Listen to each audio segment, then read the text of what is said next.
halo semuanya. Perkenalkan, nama saya Umi Nur Najwa dengan NIM C2401241044. Nah, saya ini dari kelompok 5 Biologi Perikanan pada sesi pagi.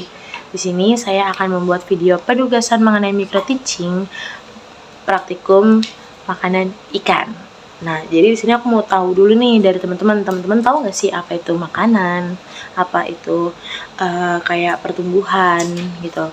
Nah, jadi untuk makanan sendiri adalah suatu kebutuhan yang kita butuhkan itu untuk kita berkembang, bertumbuh, dan kayak membuat di dalam diri kita tuh bakalan ada energinya sehingga kita tuh bisa melakukan aktivitas yang bakalan kita jalankan.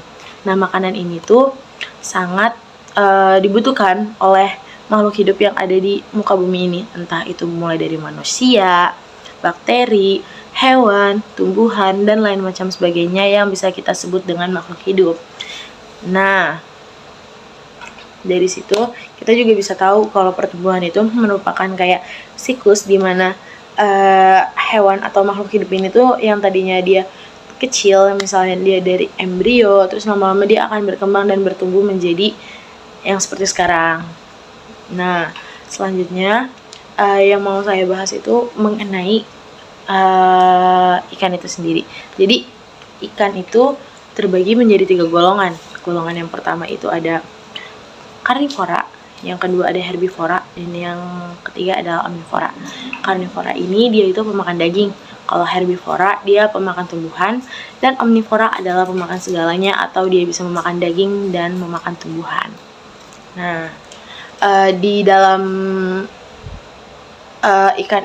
ikan tersebut kan kita tahu nih, kita bisa mengetahui ikan ini jenisnya masuk ke klasifikasi apa.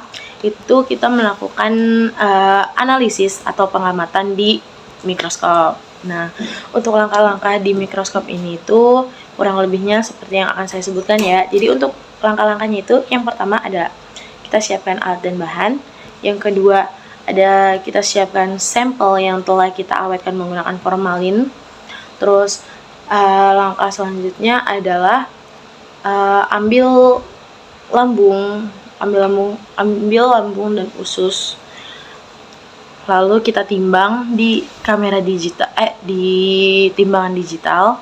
Selanjutnya kita catat hasilnya berapa. Kemudian kita masukkan ke dalam tabung untuk kita ukur volumenya, seperti kayak kita menggunakan metode volumetrik seperti pada praktikum reproduksi kemarin. Nah, dari situ kita bisa mendapatkan hasilnya juga. Lalu kita akan catat. Setelah kita catat hasilnya, kita akan burai isi lambungnya dengan Aquades perbandingan 1:4.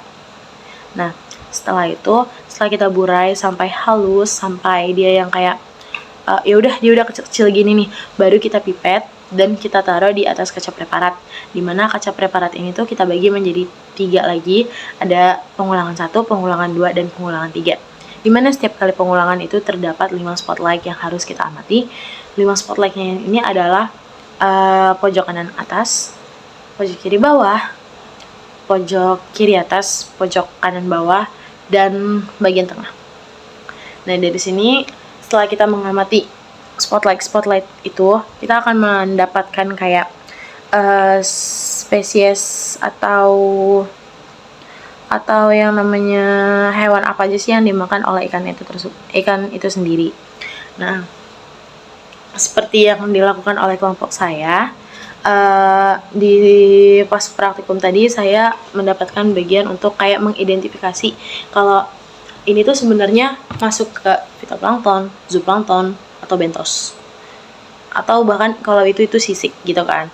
Nah, saya juga melihat panduannya itu tuh bisa melalui Google Lens atau menggunakan buku yang telah disiapkan oleh asisten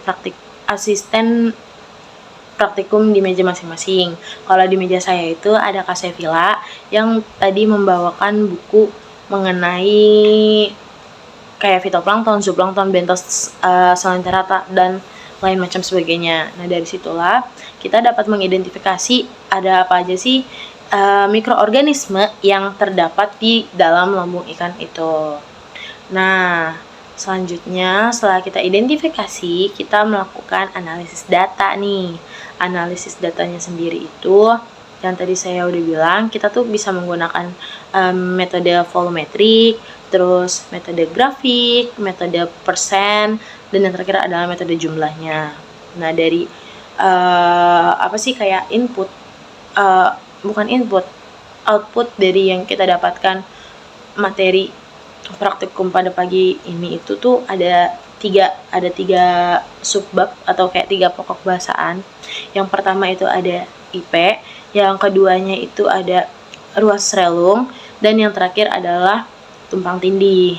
Nah, jadi itu yang dapat saya sampaikan mengenai micro teaching pada hari ini, pada praktikum hari ini yang dilaksanakan pada tanggal 20 September 2025. Kurang lebihnya mohon maaf. Wassalamualaikum warahmatullahi wabarakatuh. Bye.